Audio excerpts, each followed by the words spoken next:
लौंग के क्या फायदे हैं, उसका क्या तरीके, उसको इस्तेमाल करने का क्या तरीका है? ये तो मिनी सा बता सकते हैं।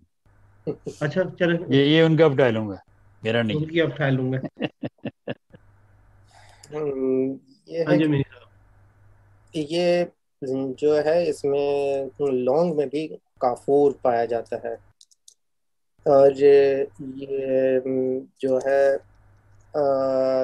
अक्सर तबका कहते हैं कि ये गर्म और खुश्क होता है, और इसकी तासीर गर्म और खुश्क लिखी जाती है। मगर मैंने इसको तजर्बे में पाया है कि इसके अंदर बेंजाइक एसिड पाया जाता है, और इसके अंदर इग्नोल्स पाए जाते हैं, यानी कि इसके अंदर भी काफूर पाया जाता है। अक्सर मैं लोगों को कावा बताता हूँ।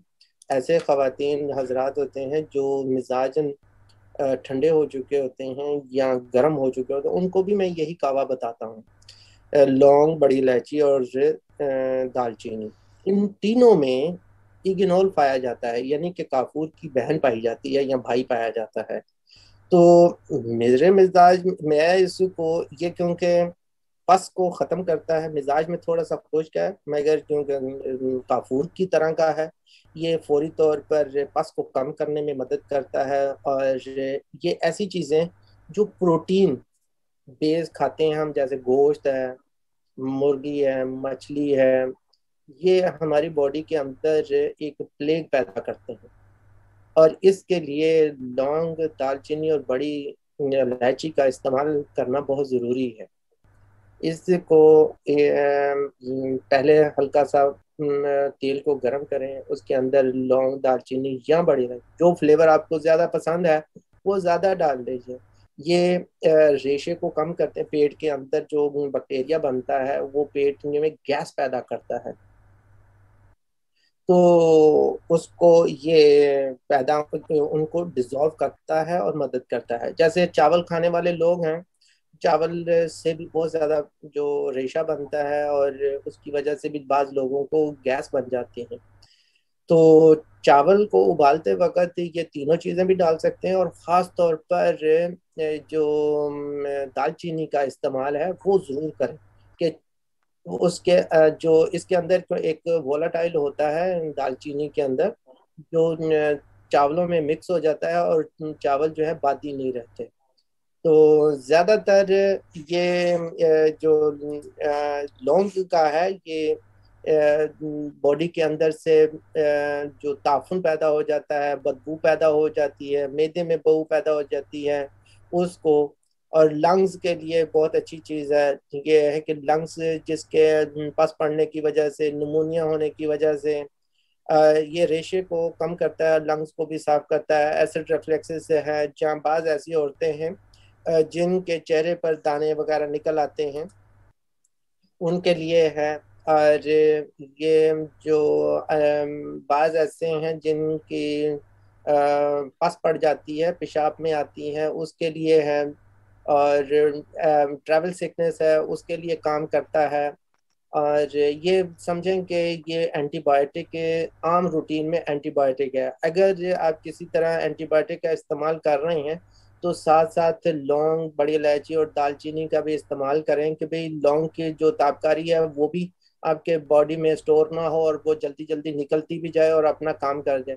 ये ज़्यादातर एंटीबायोटिक जो है वो ऐसे लोगों को सूट करती है जिन लोगों के अंदर पस पड़ने का रुझान हो, यानी कि रेशा पड़ने का हो और जमने का हो। तो इसका मतलब ये होता है कि जो लौंग है, बड़ी इलायची है, दालचीनी है, ये भी वही काम करती है जो आपकी अमोक्सिसिलिन, पेनिसिलिन या ये क्लारिथ्रोमाइसिन ये काम करती हैं। सेम काम आपकी ये तीनों चीजें करती हैं। ये आपके खून में से भी और आपके आंतों में से भी ये पस को, और जो खानों की बादीपन होता है, जैसे आपने टिंडे गोश्त बना लिए हैं, कद्दू कद्दू गोश्त बनाए, ये उसमें ज़रूर डालिए। और उबलते हुए चीज़ों में भी डाल सकते हैं। जब आप भूनने लगें तो थोड़ी देर के लिए हल्की आंच पर इसको एक थोड़ा सा तड़का लगा लें, तो ये आपके खाने की खुशबू भी बढ़ा देता है, और खून की जो गोश्त की जो ताबकारी होती है उसको भी ये ज़ाया कर देता है। इसकी तो बेशुमार बड़ी लिस्ट है जो जिस्म में जख्म नहीं बनने देता, और जो जख्म हो गए हैं उनको हील करने में मदद करता है। मगर इसके साथ सिट्रिक का इस्तेमाल ना हो। जैसे आप रूटीन में जो बाजारी मसाले होते हैं आप इस्तेमाल करते हैं, उसके अंदर बहुत ज़्यादा नमक और मुख्तलिफ नमक होते हैं, सिट्रस होते हैं, ये फिर उनके साथ काम नहीं कर पाते। अब माशाल्लाह माशाल्लाह, आज तो आपने लोगों को खाना बनाना सिखा दिया। आप लगता है अच्छे कुक है। वो हकीम असल में होता ही कुक है। ठीक है। का ताल्लुक उसकी कुकिंग से है, खाने पीने से है, मिजाजों वेरी से गुड, करता वेरी है, गुड। और कौन से खाने, कौन सी सब्जियां, किसका ताल्लुक क्या है। हकीम पहचानता है, सबसे पहले वो आपसे पूछेगा आप खाते क्या खाया, वो उस के खाने से अंदाजा हो जाता है उसकी आदत क्या है। मिसाल के तौर पर वो मैं जी टिंडे खा के आया जी, इसका मतलब है कि ये सर्द और तर हो गया आदमी, फौरी तौर पर इसको सेंकिया दे। सही है। तो वो आर्सेनिक एल्बम होता है, वो सेंकिया नॉर्मल तौर की बहुत खतरनाक है, मगर वो उन्होंने कुश्ता बनाया होता है तो वो उसको फौरन दे देते, तो उसकी अंदर से बादीपन खत्म हो जाता है। ये बाज लोग जो हकीम है ज्यादातर आपकी नब्ज पकड़ते वक्त आपका हाथ चेक पकड़ लेते हैं और फिर नब्ज पे हाथ रखते हैं, वो आपके हाथ का टेम्परेचर मालूम कर लेते हैं और पल्स को मालूम कर लेते हैं, तो जिससे पता चल जाता है कि इसके हाथ ठंडे हैं तो इसका मैदा ठंडा है, और अगर हाथ गर्म है तो इसका मतलब मैदा खुश्क है। तो इस तरह वो हकीम जो है अपनी ट्रिक्स जो है वो बताते नहीं हैं, मगर उससे ही वो पहचान लेते हैं।